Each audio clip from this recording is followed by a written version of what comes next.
Hi everybody, Stefan Molyneux from Free Domain Radio. Ooh, girlfriend almost had a scoop tonight. Rachel Maddow today tweeting out that she totally, definitely, for real, seriously, had Donald Trump's tax returns. Turned out to have been slightly less than overwhelming, and we'll get to that in a moment. But let's just set the stage. A little backstory for y'all. On October the 1st, 2016, the New York Times published a story entitled, "Donald Trump Tax Records Show He Could Have Avoided Taxes for Nearly 2 Decades." The Times found. This is just class baiting, right? This is like, oh, the rich people, they're totally not paying any taxes. You're being stuffed with the tax bill. The funny thing is that actually this tends to be the most annoying to people who really aren't paying any taxes at all. It's like, well, I'm not paying any taxes, but that's because I'm poor, broke, on welfare, have deductions, and you name it. But boy, if rich people don't pay taxes, well, of course.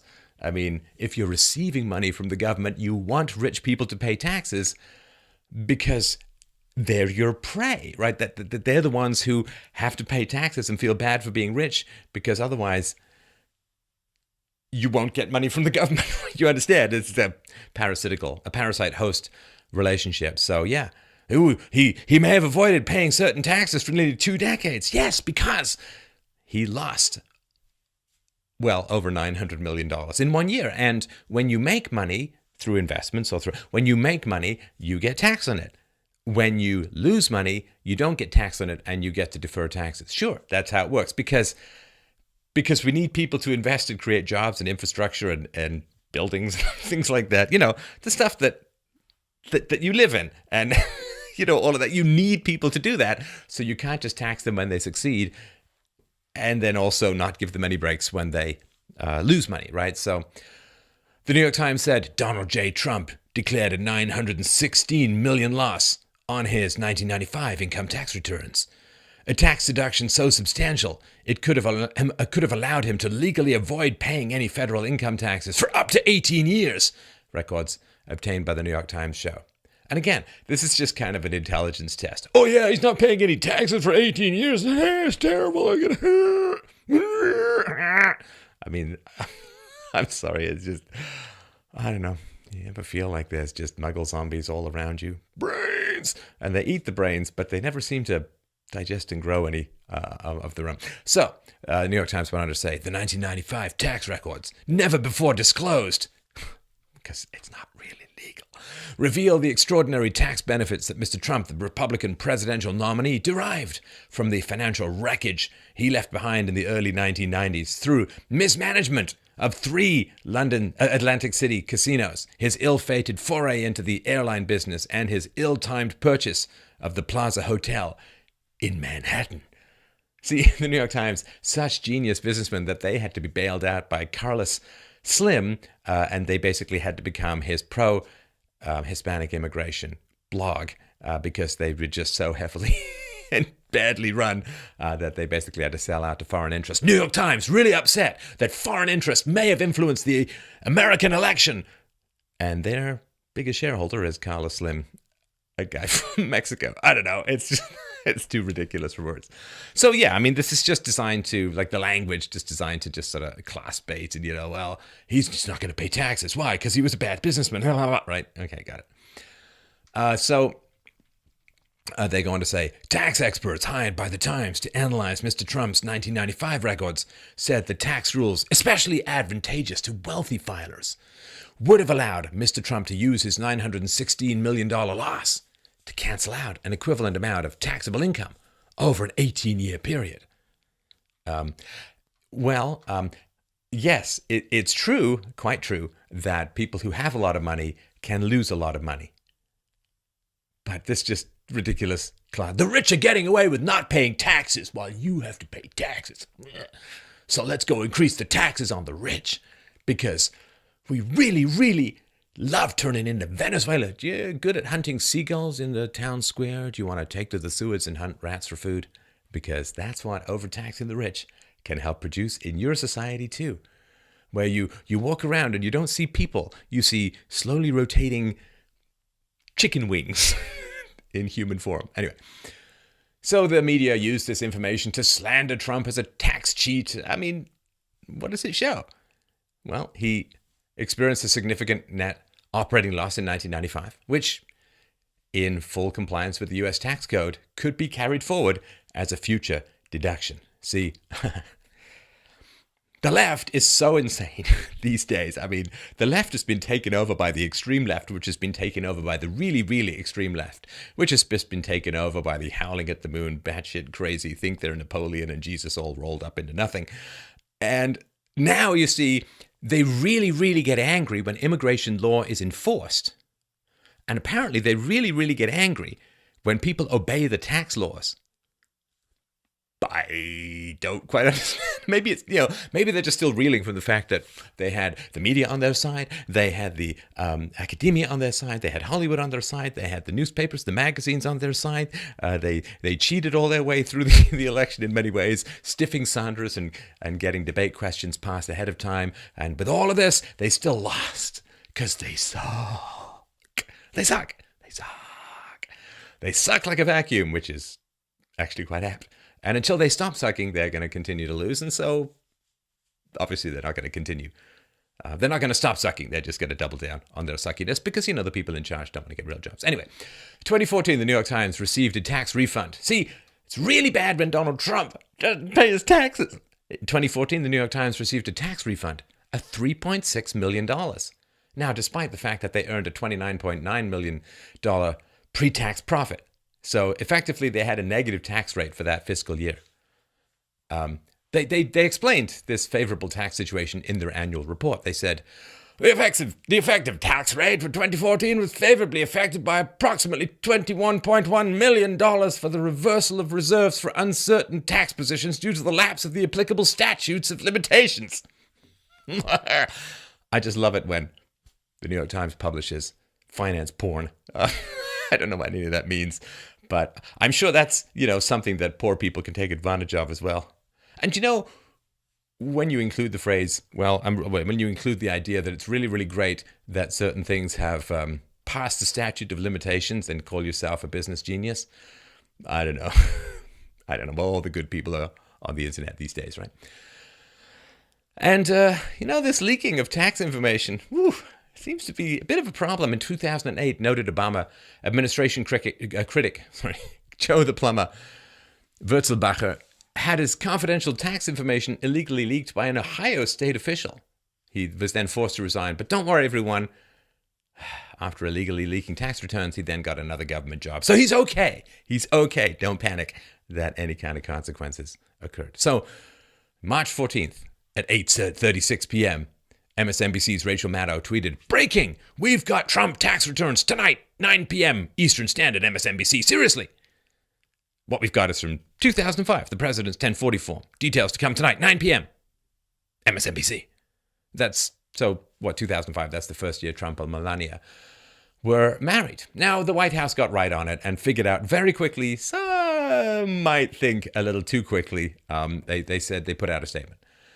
And they said, you were desperate for ratings when you are willing to violate the law to push a story about 2 pages of tax returns from over a decade ago.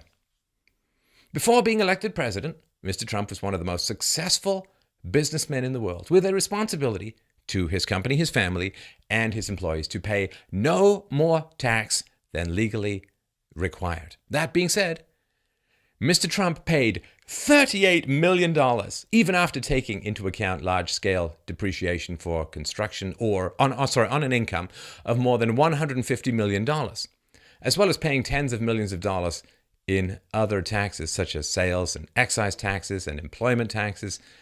And this illegally published return proves just that.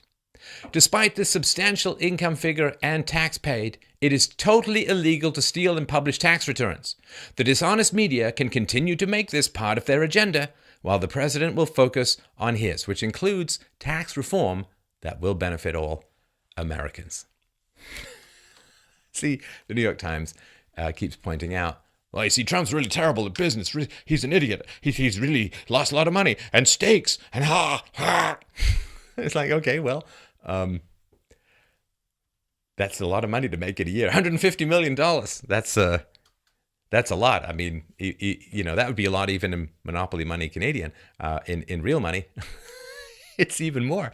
So, and yeah, you have a fiduciary responsibility to not pay more taxes than you owe. I mean, that's just part of what, I mean, these are people who've never been in charge of I assume, anything real. They're just a bunch of lefty class baiting douchebags.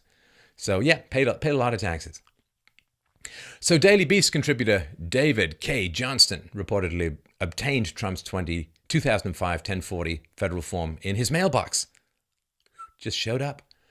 According to those documents, Donald and Melania Trump paid $38 million in total income tax, consisting of $5.3 million in regular federal income tax and $31 million in alternative minimum tax. Now, there are people who resent successful and competent people, and there are other people who say, damn, good job, Donnie.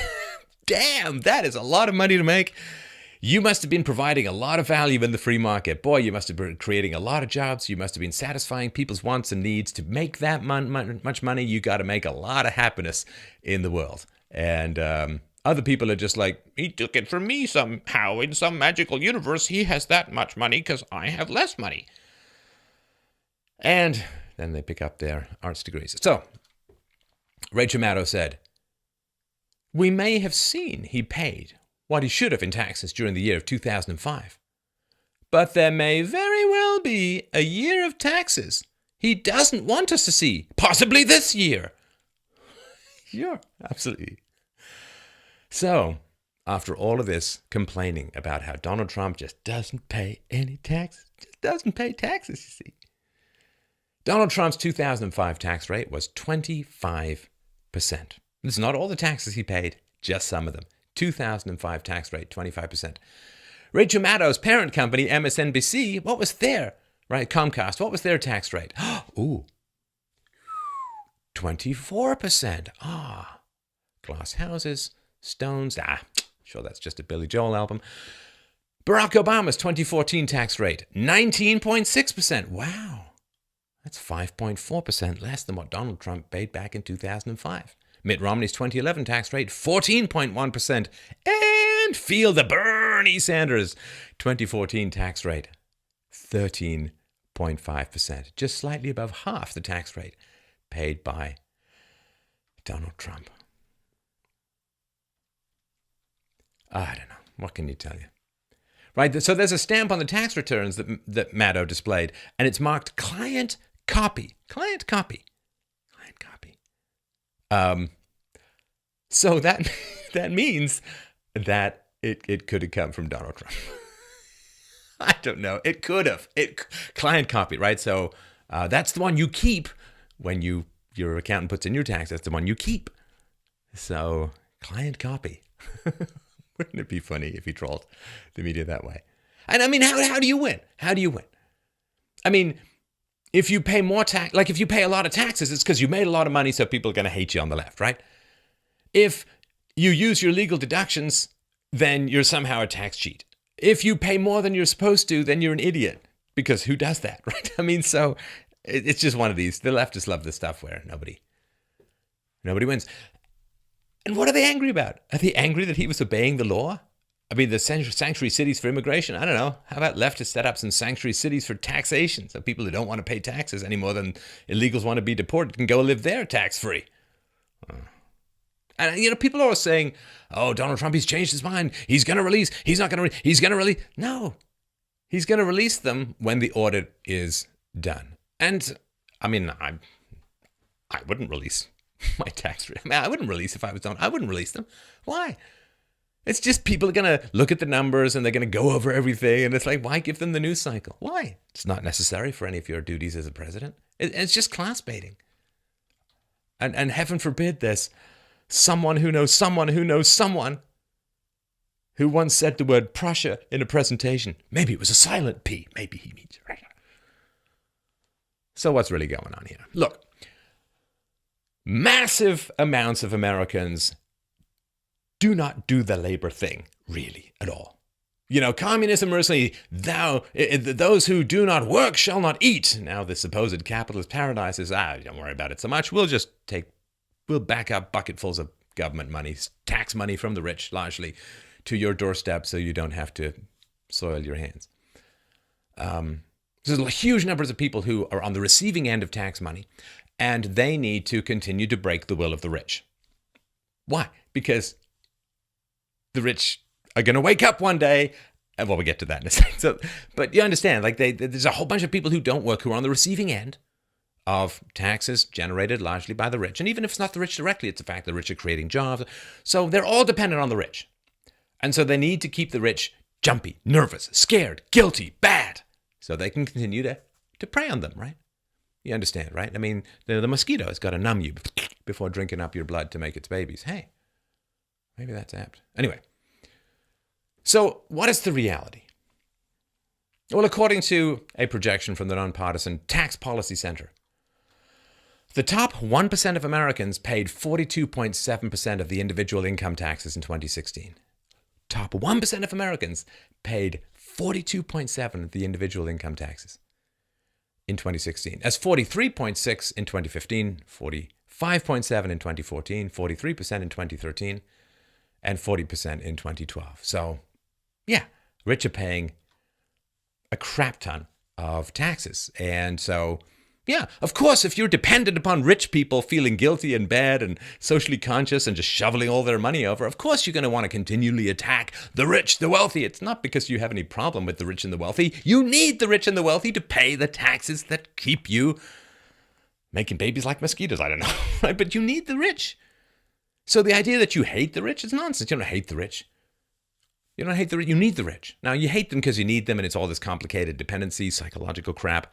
But fundamentally, you need the rich to feel bad, to feel guilty, to feel predatory. Like, why do people cry out about exploitation? Because they really believe in exploitation? No. Exploitation is being on welfare when you don't need to be, is being on unemployment when you don't need to be, it is being on disability when you don't need to be, and taking money through government force from people who are being productive. That's called exploitation. Do they talk about that? No, of course not. Of course not. They talk about somehow the rich are mysteriously exploiting everyone. But that's so the rich feel bad. And don't ever ask that question of the massive millions and millions and millions of people who complain, who whine, who attack, who nag, who bitch. Don't ask that basic question. Why do we need you again?